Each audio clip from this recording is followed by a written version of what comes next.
वो नेकियां आपको जन्नत के अंदर लेकर तो ये जन्नत का सबब बनेगा। तो फरमाया यशफाआनी, ये जो आपने रोजा रखा इसको मामूली न सरें, अस्सियाम वल कुरान यशफाआनी लिल अब्द, ये रोजा भी और ये कुरान भी एक कल क़यामत के रोज इंसान के लिए सिफारिशी होगा। क्या कहेगा रोजा, क्या कहेगा, यकूलु अस्सियाम ऐ रब्बी इन्नी मनाअतुहु अत्तआम व शहवात, अल्लाह मैंने इसको दिन के अंदर शहवात से और खाने पीने से या अल्लाह इसको मैंने मना किए रखा, मेरी सिफारिश कबूल। ये सिफारिश करेगा। ये रोजा देखो ना, वो रोजा तो यह है कि हमने खाया पिया नहीं, अल्लाह रब्बुल इज्जत उसको कल जिस्म अता फरमा देंगे। हो सकता है कोई किसी ऐसा जिस्म अता फरमाए जो वो बोले है जी, अल्लाह के सामने खड़ा हो है जी, तो वो जब खड़ा होकर सिफारिश करेगा, या अल्लाह मेरी सिफारिश कबूल कर, फशफ़िअनी, अल्लाह रब्बुल इज्जत फरमाते हैं कि अल्लाह ताला उसकी सिफारिश को कबूल करेगा। जब सिफारिश देखो, जब रोजा सिफारिश करेगा वो अल्लाह ताला उसकी सिफारिश कबूल फरमाएंगे और उसको जन्नत के अंदर दाखिल फरमाएंगे। और इसी तरह फरमाया यक़ूल कुरान मनाअतुहु अन्नौमु बिल्लैल, यानी रात को कुरान क्या कहेगा, अल्लाह ताला मैंने इसको रात को नींद से इसको मना किया रखा, इसको नींद आई हुई थी, ये खड़ा रहा कुरान को सुनता रहा है जी, तो ये मेरी सिफारिश जो है ना इसके हक में अल्लाह कबूल फरमा। थोड़ी देर मैं बार बार आपको कहता हूँ, थोड़ी देर आप जो खड़े हुए हैं ना, आपने कुरान सुना, ये बहुत बड़ी एक अल्लाह ताला का हम पर फजल है और करम है। बेशुमार लोग हैं जिनको ये तौफीक नहीं हुई। कल मुझे हमारे ये भाई फर्ज जमील साहब, मुझे बड़ी अच्छी उनकी बात लगी, तो वो कहने लगे कि मैंने फर्ज कल आया तो मैंने कहा कि जो है ना 8 पढ़ूंगा और चला जाऊंगा, इतनी थकावट थी मुझे।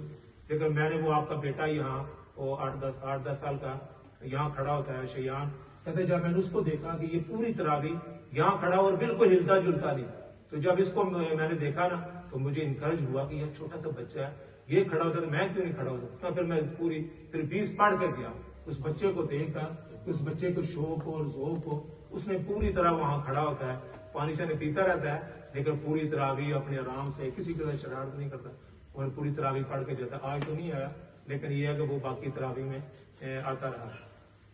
तो ये अल्लाह रब्बुल इज्जत ने हम पर बड़ा फजल फरमाया। एक हदीस में और आप हज़रात सामने पेश करके बात खत्म करता हूँ। ये तो हमने कमाई है नेकी, क्या कमाई है, नेकी कमाई है।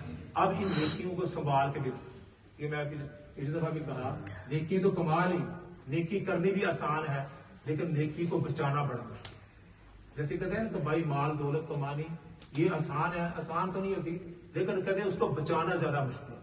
कई बंदे कहते हैं यार इसने कमाया बहुत है लेकिन इसे बचाया नहीं, इसने उजाड़ दिया।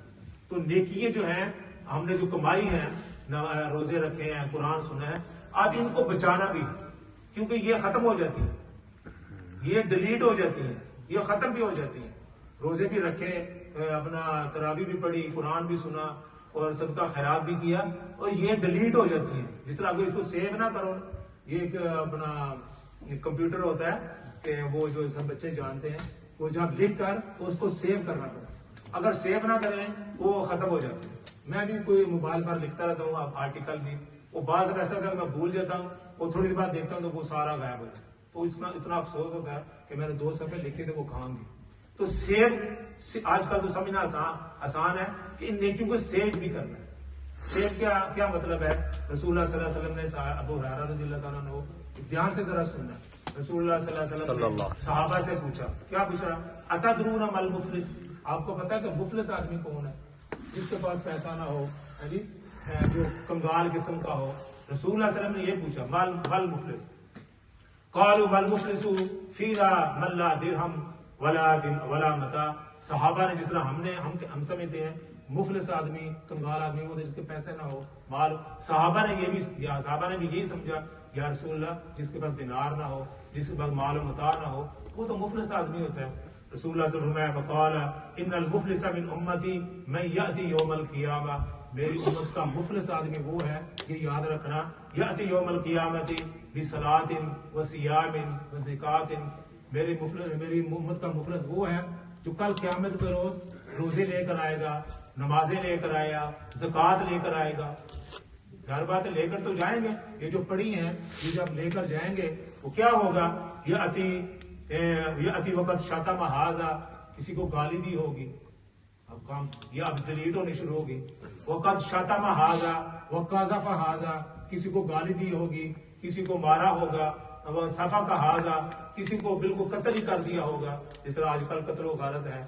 तो क्या होगा, वो अकल, और दूसरा फिर आगे क्या फरमाया, वो अकल मा हाजा, किसी का माल खाया होगा, किसी का माल बटोर लिया होगा, वह ज़रबा हाजा, किसी को मारा होगा, फयुती हाजा मिन हसनातिही, तो फिर ऐसा किया जाएगा कि वो जो हकदार है वो आ जाएंगे, तो क्या होगा, इसकी नेकियां लेकर उसको दी जाएंगी।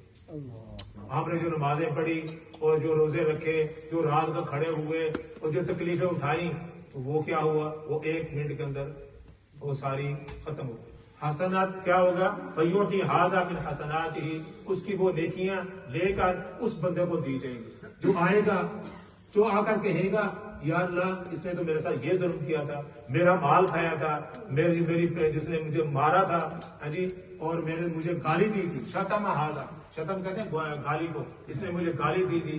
तो हम जो है ना बच्चे भी यहाँ बैठे हुए हर लफ्ज के साथ जो एफ एफ एफ एफ ये इस तरह के अल्फाज मैं पूरा नहीं कहता हूँ, वो लफ्ज इस्तेमाल करते हैं, बोलते हैं छोटी छोटी बातों में, तो किस तरह के गालियां लोगों को दी होंगी, तो क्या होगा, तो उसकी नेकियां लेकर उसको दी जाए। अभी बात खत्म नहीं हुई, अब क्या होगा, फनियत हसनात, अब नेकी तो सारी खत्म हो जाएंगी, लेकिन बंदे अभी खत्म नहीं होंगे, बंदे और आ जाएंगे, या अल्लाह इस बंदे ने ये काम ये जुल्म किया था। अब नेकियां तो खत्म हो गई, जो इतनी पहाड़ जितनी नेकियां इकट्ठी की थी, पूरे पूरे रोजे रखे थे, नमाजें पढ़ी थी, सदका दिया था, वो तो खत्म हो गई। अब क्या होगा, अब उस बंदे के गुनाह लेकर इस बंदे पर डाल दिया। अल्लाह